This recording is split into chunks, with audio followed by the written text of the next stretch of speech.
Right. Hello. Good afternoon. Today is Thursday, February 20th, 2025. My name is Ashley Glover, and I'm here with attorney Deanna Evely. Welcome to our webinar, Medicaid Essentials, What You Need to Know for 2025. So it is a bit chilly outside, so let's warm up with a few housekeeping items.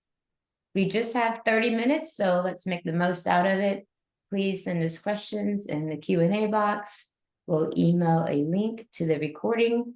We'd also appreciate if you could take a moment to complete the survey at the end of the webinar.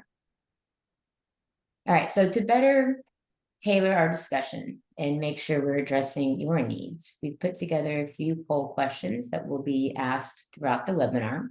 So give me just a moment to launch our first.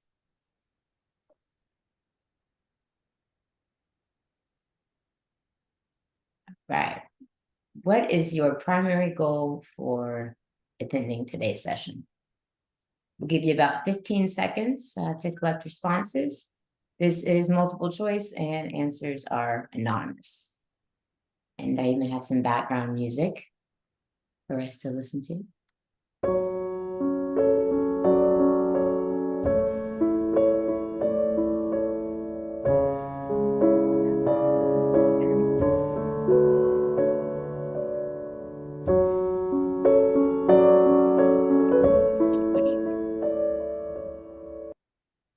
All right, so we will end the poll and share the results.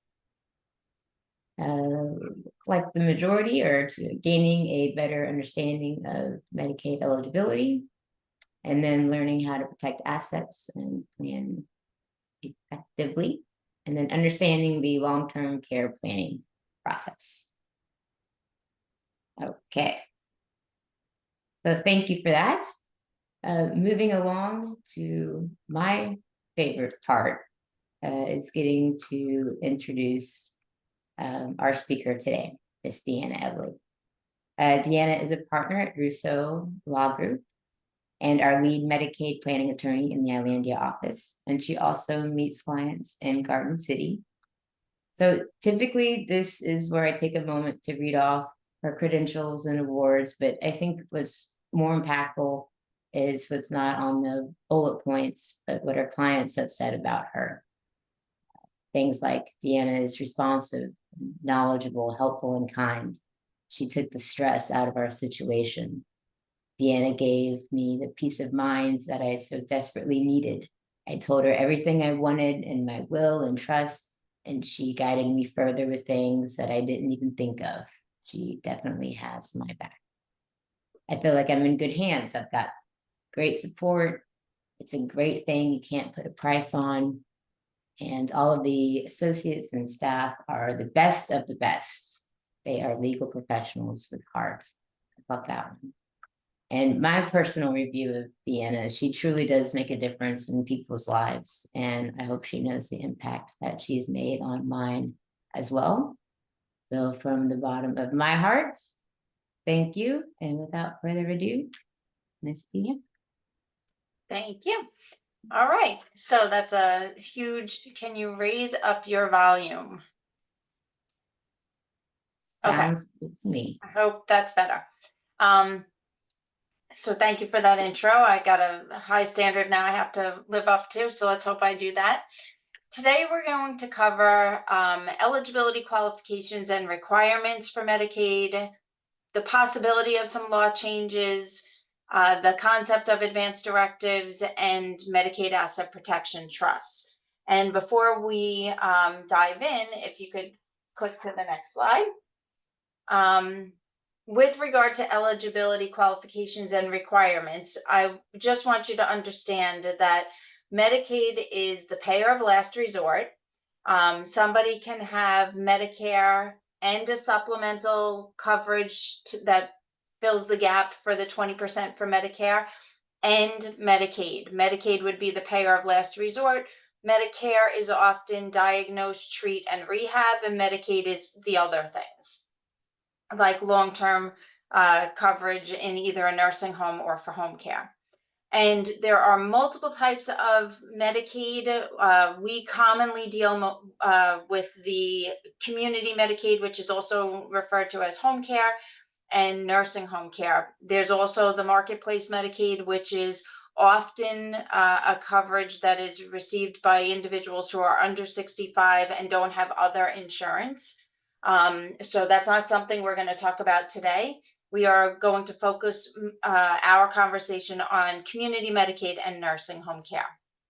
So as we dive into that, there is another poll question just to keep you engaged. There's actually two of them. And the first one is, how familiar are you with Medicaid and its requirements? And then the second question, so if you scroll down, there are two questions on that pop up. The second question is, what concerns do you have about Medicaid?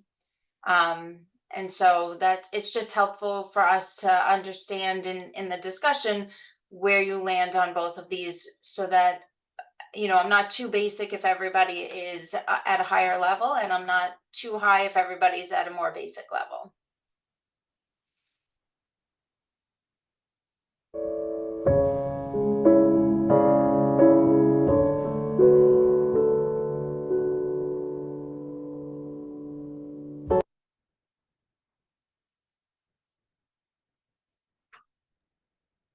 Yeah, I think we're good in the poll now. Yeah, I think you're good. Yeah, okay. Okay, so a large number of you are somewhat familiar, and that you're looking to understand the requirements and to protect assets. So that's a good indicator, and a lot of this discussion is right on point with those two things. So I think that we can move on. We don't have to pivot anywhere. Okay, so the next slide. Medicaid eligibility, these numbers are a combination of home care and nursing home care, but I'll distinguish that for you. So on your left-hand side, you see Medicaid income allowance. The Medicaid income allowance, that $1,820 a month, is for community-based Medicaid. It is if somebody is getting services within their own home, or having an aide come into the assisted living that they're in. And they are allowed, although assisted living, it's not through the assisted living program. It's just they are getting community Medicaid and having an aide come in. Medicaid's not paying for the room and board. I need to make that distinction, because there are opportunities where a very small handful of assisted living the number is different because Medicaid is paying for room and board. So in this instance, it's just community. It's straight, an aide is coming in to provide care. You're allowed $1,820 per month, and the cost of supplemental health insurance premiums. So if you're paying GHI, AARP, Blue Cross Blue Shield, those premiums can be paid in addition to the $1,820 a month. A question came through during registration, where somebody wanted to know, well, what is a pooled income trust?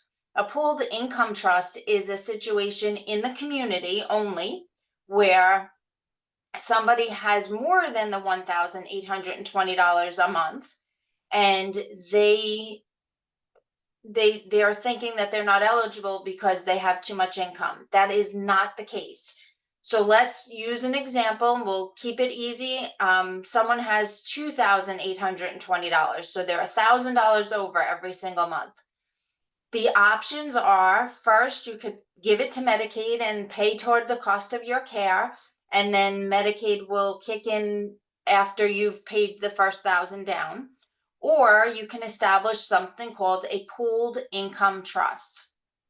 The pooled income trust is a trust that is specifically set up with a not-for-profit that's been approved by New York State. You could go on our website, and we have a list of those different charities that have been approved.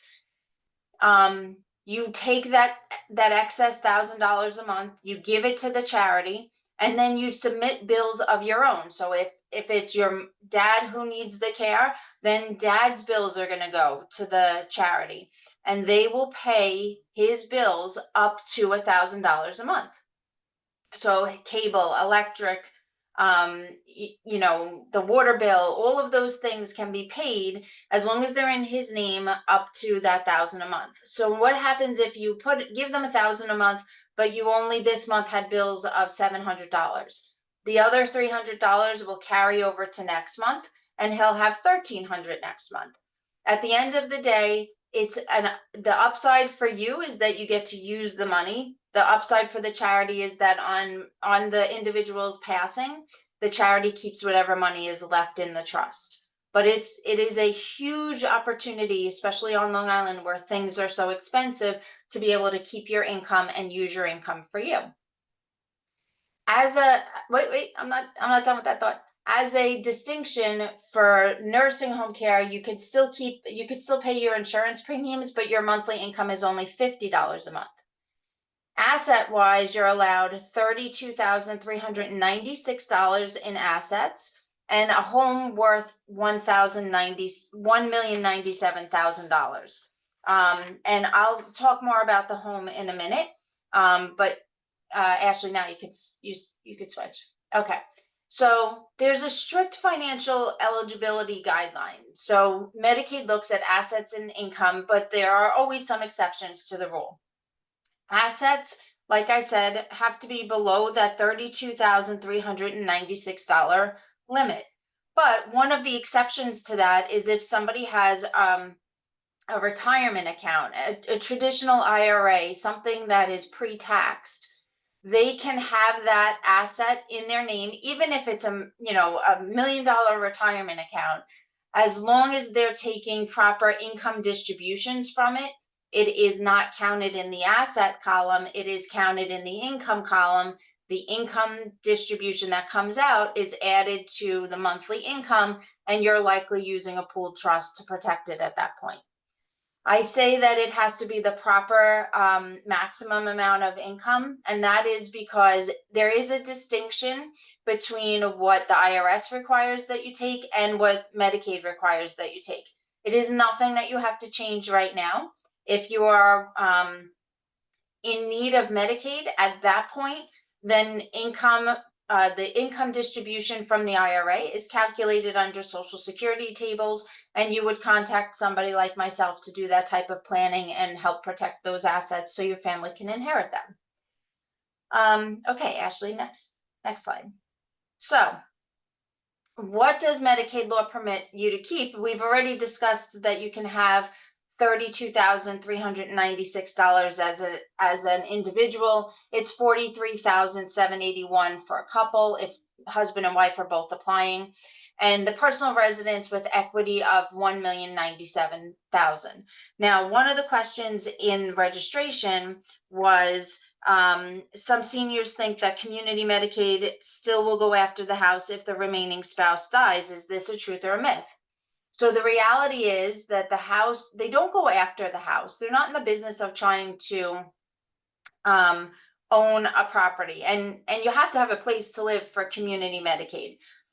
The reality is we do still do planning with the house, because at the end of the day, if an individual who was on Medicaid passes and the house was still owned by them while Medicaid was providing services to them, they do have a right to put liens on the property and collect as a creditor from the estate. So we do additional planning with the house to make sure that that individual doesn't pass with the house still in their name, where you're giving Medicaid an opportunity to be a creditor. So that's one of those opportunities that you might see a need to come in and talk to myself or one of the other attorneys in our office, just to deal with the house and how to best manage how the house is owned. You can also have a prepaid funeral. It must be irrevocable. If you have a prepaid funeral now that's not irrevocable, that's fine. When you're actually looking for Medicaid to start, Medicaid requires that it become irrevocable, which can easily be done with a one-page amendment from the funeral home. You could have one car in your name.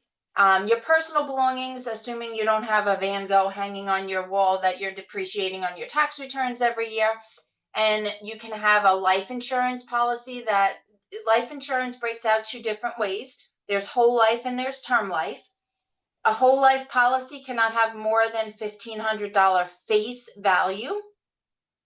A term life policy can be whatever value it is, because at the end of the day, a term life policy doesn't have any cash value, so there's no money to take out and use in your lifetime. It only pays on death. The cash value of a whole life policy counts as an asset for Medicaid. So you're either going to surrender that policy and prepay funeral, because that's probably what the policy was taken for, or you're going to see if there's an opportunity, depending on which Medicaid you're looking for, if there's an opportunity to transfer that to someone else. So one of the other questions that was asked that I thought pertained to this slide is, my sister is developmentally disabled and a senior in a nursing home. She has Medicaid. What are the maximum amounts of assets she can have to keep her Medicaid? The answer is, as of this year, $32,396. Okay, so that would be one of the things that she can keep. Now, next slide. One of the issues that we see that people are talking about, hold on one second before I jump in, because I see that there's other questions. Does the house need to be put in an irrevocable trust prior to applying for Medicaid to protect it, or can it be done after the individual already has Medicaid? So the lawyer answer to that is, it depends. Certainly it has to be done well in advance for nursing home coverage, home care coverage. That's the kind of thing that it depends, and you may be able to do that even after the person has been applying, because currently there are no penalties for transfers of properties in the home care world. If the house is in a revocable trust, thereby avoiding probate, can Medicaid place a lien upon the death of the individual? So if the house is in a revocable trust and we just had Medicaid home care, then you shouldn't have any issues with Medicaid being able to place a lien, because it isn't part of probate. But you probably still don't want to leave it in that person's name for nursing home requirements, only because at the end of the day, if nobody's living in there's all this understanding of, well, who's living in it? Are we collecting rent? You don't have the cash to pay for the expenses of the house if you're in a nursing home. So there's a whole nother level to that question in a nursing home. So Frank, you may want to just reach out to me and we'll have a further discussion. But we could jump to the next slide. The concern that a lot of people are having, and the buzz that people are hearing, is that the law is a switch is about to be flipped, and we're about to see a major change in the community-based home care setting. So just to give you a little bit of background, in April of 2020, the New York State budget was approved, and in the approval, it included a penalty, a look back and a penalty for transfers happening in the community for community Medicaid. That look back is 60 months for nursing home, and there's already penalties that are imposed for nursing home if any transfers happen within that 60-month time frame. What was going to happen October of 2020 was that they were now going to do a 30-month look back for home care, and they were going to impose penalties on transfers using the guidelines of nursing home numbers as the threshold. That was suspended because of the pandemic. There was a public health emergency that was not lifted until 23-24 timeframe, and nothing could change while there was a public health emergency. The public health emergency has since been lifted, and there's concern that as of April 1st, these rules could go into effect almost immediately. The answer to that is not likely. And the reality is, I sit on the executive committee with the New York State Bar Association, and we had a meeting two summers ago, and the head of the Department of Social Services for Medicaid was at that meeting. and they advised that even if they were able to start making the changes, it would take them 12 to 18 months to create the policy and the procedure and actually implement the change. So I would argue that you're still good for the next year. And certainly keep updated with us, and keep informed with us. Make sure we have your email so that if there are changes that are coming down the pipe, you are getting the information about those changes. But as of right now, the understanding, there's a concept of a waiver that has to be signed, or there's argument on both sides about whether or not the waiver still needs to be signed. And so at the moment, it has not been changed, and to pivot and suddenly within 6 weeks time start implementing this, it will be a disaster in Department of Social Services. So it's not likely something that will take effect without a little bit more warning for everybody. So one of the questions in the, so I think I answered the question in the registration about whatever happened to the look back for community Medicaid. It's still out there lurking, and we are actively trying to get it repealed, but that doesn't mean that it won't exist at some point. And that also answers the question of, are the qualifications for community Medicaid, the look back, changing in 2025? I would argue that no, they are not. But just so those of you who don't know what this looks like, next slide could just give you a refresher. I mean, the one after that, I'm sorry. So like I mentioned, it would be a 30-month look back, which is providing all of your bank statements for the last 30 months for the person who needs Medicaid coverage. And transfer penalties are penalties that are imposed. So what happens is they look at all of your assets, and then they say, oh wait, you gave away 14,000 and change, that's 1 month, we're not going to provide care. And so for New York, for Long Island right now, it's 14,914.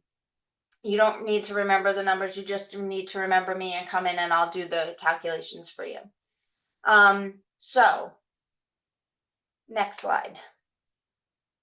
The 30-month look back period and all the issues that we're worried about and that many of you have questioned, we don't have a start date for that. We don't know when or if it's going to start, and it likely, if it comes to fruition, won't start effectively before next year. And it would be similar to doing a nursing home application, where instead of 60 months, you'll submit 30 months, and in those 30 months, you'll go through every line of the banking, add up any transfers that are not exempt, and take it from there. And that's how many months the person would have to privately pay for community-based care.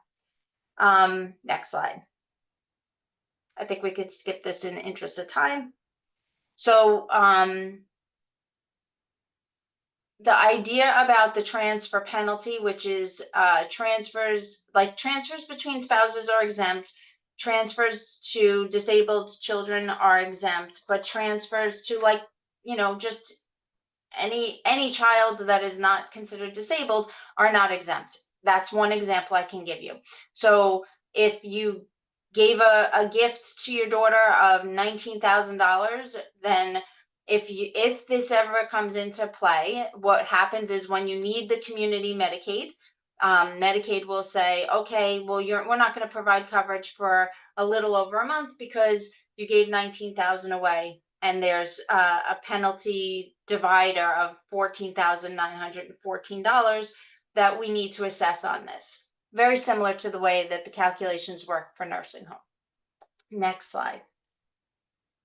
Okay, the home is exempt, so understand that there's not a lot of guidance if the law changes, but the home is exempt if you're living in it.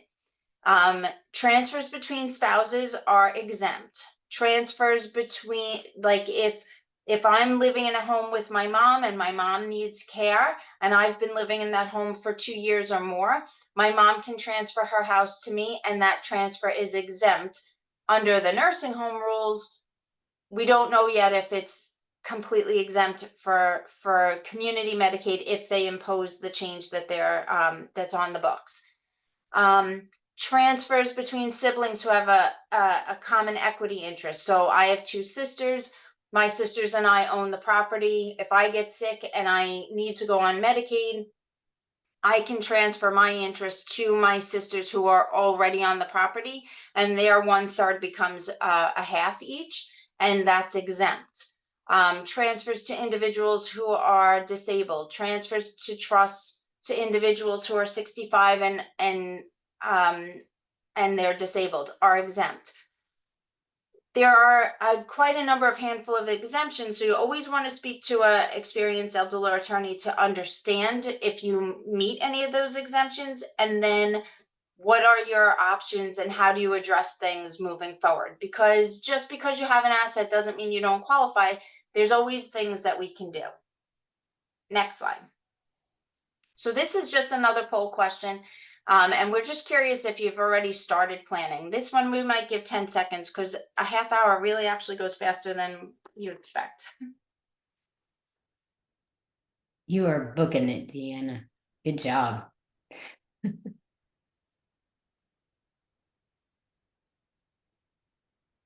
See if we get to 50%. All right, and so while you guys are doing that, somebody asked, what is the difference between a CMP and a law firm? At the end of the day, you need to understand that legal advice can only be given by an attorney. So if there's any legal advice that needs to be given on how to protect assets in a very technical world, those are only supposed to be given by attorney because it's legal advice. And that's the biggest difference between a law firm and dealing with a CMP. All right, so I would say we're probably even, that some people have started, some people haven't, and there's concern there. Okay. So where should you start if you haven't started yet? In my opinion, the next slide. Actually, you can go to the next one. That's the transition. My opinion is advanced directives. My opinion is that the starting point, if you're a little skittish and you're not ready to dive right into the deep end, is to make sure that you seek an experienced elder law attorney for durable power of attorney, healthcare proxy, living will, HIPAA authorization, and burial designation. And the reason why I very clearly said experienced elder law attorney is because you do not want to go, you know that adage, you get what you pay for. You don't want to go online and just download a bunch of forms, and you don't want to go to somebody who's a general practitioner who might not have the same background and thought process. Because I will tell you, I'm doing this over 20 years, and I often am changing power of attorney forms that are generated by other attorneys because they're not giving gifting provisions that allow for the level of gifting that is needed to qualify for Medicaid. What do I mean by that? So the current statutory power of attorney says that somebody who is named as the agent is not, if the authority is given, they're restricted to make gifts of $5,000 total in the year. So if you come to me and mom or dad did that power of attorney and they're 1 foot in the hospital, 1 foot in a nursing home, for example, even if they're coming home, we have to transfer assets, because we had a whole conversation at the beginning of this meeting that roughly 32,000 was all they were allowed in their name. If they are not competent to sign those documents to transfer things to you, then we're restricted by the power of attorney to a $5,000 gift. And that may not put them below the 32,000 that they need to qualify for Medicaid, which could put you as a family in a position of either we're going to stress out because we can't do anything, or we have the heightened expense and stress of doing a guardianship to get permission from a judge to make the transfers. When at the end of the day, had you taken the time to go to an experienced elder law attorney like myself, you would have gotten a comprehensive power of attorney that would allow for unlimited gifting and make sure that you had full authority to do whatever it was that needed to be done to do advanced planning, even if you didn't start planning in advance. As long as you have the power of attorney, that's very comprehensive. There's always something you could do, 1 foot in a hospital, 1 foot in a nursing home. Okay. So that's why I made sure that was on there. If you're anticipating, because I know some of you were thinking through, hey, let's do some more advanced planning, and that's why you're trying to get some information and you're on this webinar. Medicaid Asset Protection Trusts are an ideal way of doing more advanced planning. Medicaid Asset Protection Trusts help to protect your income and your assets from long-term care costs. So we currently talk in terms of protecting long-term care costs from nursing home, but if and when the community Medicaid pivots to the 30-month look back, if they do, then it will also be an opportunity to protect for those assets. So the sooner that you do it, the better. And so one of the questions in the registration was, I have a co-op and I'd like to put it in a trust, which is better? And what happens if I get caught in the 5 years? I mean, I will tell you that I have kids and many of my clients have grandkids. You can just use kids as an example of how fast 5 years goes, because they grow so fast and you blink an eye and they're all of a sudden, getting ready for college kind of thing. So it moves fast. So I would always recommend, depending on your situation, if you're looking for long-term care planning, the irrevocable trust is the only way you're going to protect assets for long-term care planning.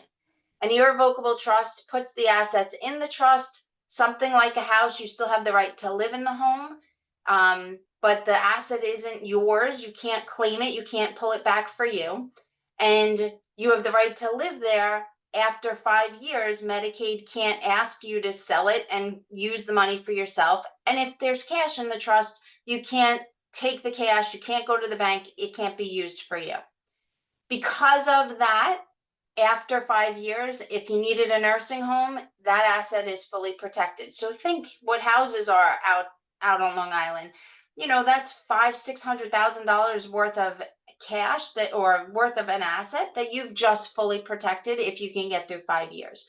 Now, the question about the co-op was, well, what if I don't get through 5 years? There's always something that you can do, especially with a really comprehensive power of attorney, to deal with the fact that you might not have gotten through the 5 years. Next slide, Ashley. There were also questions in the registration about, well, if I do a trust, what can I put in the trust? And do I need different trusts for different assets? You realistically can put if you're doing an irrevocable Medicaid Asset Protection Trust, you could put everything in the trust, except I would not add retirement accounts to an irrevocable trust or a revocable trust for that matter, because the change of ownership is an opportunity for the financial institution to tax the whole thing as if you surrendered it. And since it already has protection, as we discussed earlier, and just needs to become an income source, you don't need to move that asset. It doesn't need to move. But most people will put cash and house in the same trust. Sometimes, depending on the situation, some attorneys will in certain circumstances, will do a trust for the house and a trust for the cash, so that if you don't get through the 5 years, you can essentially break the trust that has the cash in order to pay for things to protect the house. So it depends on your circumstance on what we're doing. But just to be clear, a revocable trust is not going to protect assets from long-term care costs. The other question that came up was Medicaid trust. How does income like interest and dividends work? Well, we oftentimes will say that we don't want access to the income, because if you get the income, it goes in the income column for Medicaid, and you don't want that. But I have had clients that absolutely want to live off the dividends. They put their stock in, they want the dividends. We can structure it to do it that way. Just know that if you're getting the dividends, then if you ever go into a nursing home or need home care, it's income and it's exposed to the income breakdown that we discussed at the beginning. Next slide. So Medicaid home care currently has no transfer penalty period. So you could transfer assets out you could transfer them today and start applying for Medicaid March 1st. And for a nursing home, it's still that 5-year look back where transfers that happen today, you have to get through 5 years and 1 month before you apply, and it's completely protected. And that's the difference. So an asset protection trust really gives an opportunity to start protecting those assets. All right, so what do I do now? That's a lot of information in 30 minutes. And I'm sure you have a lot of questions because I see that there's questions and I don't know that I have time to answer all the questions, but you want to create a plan and make sure that your legal documents are comprehensive and up to date, and get that plan implemented. So the ideal thing would be for you to reach out to Ashley and she can help set up an appointment for myself or one of my partners in the law firm. And we would be happy to help you create a comprehensive plan that's custom to you and what's going on with you and what is important for you as far as how you want to do your planning and what means the most to you, when it comes to the importance of things.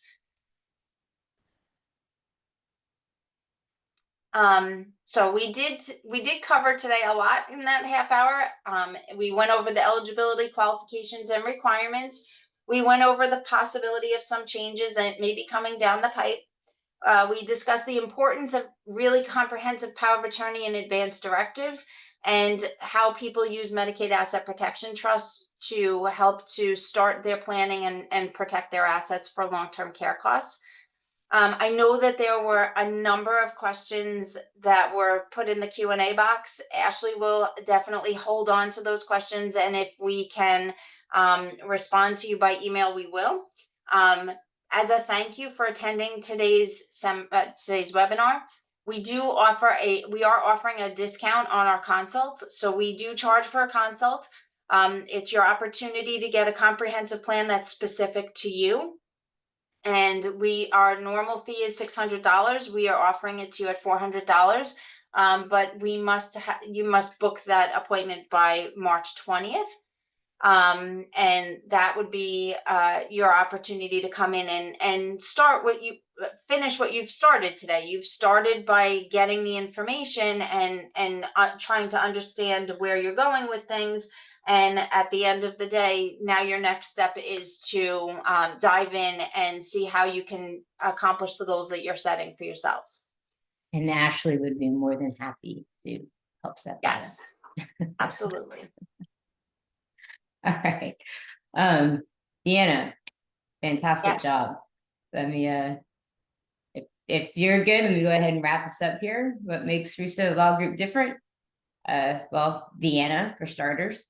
We are a boutique law firm founded in 1985 with 10 attorneys and 3 office locations across Long Island. We've had the privilege of assisting over 17,000 families, and we are excited to celebrate our 40th anniversary this year.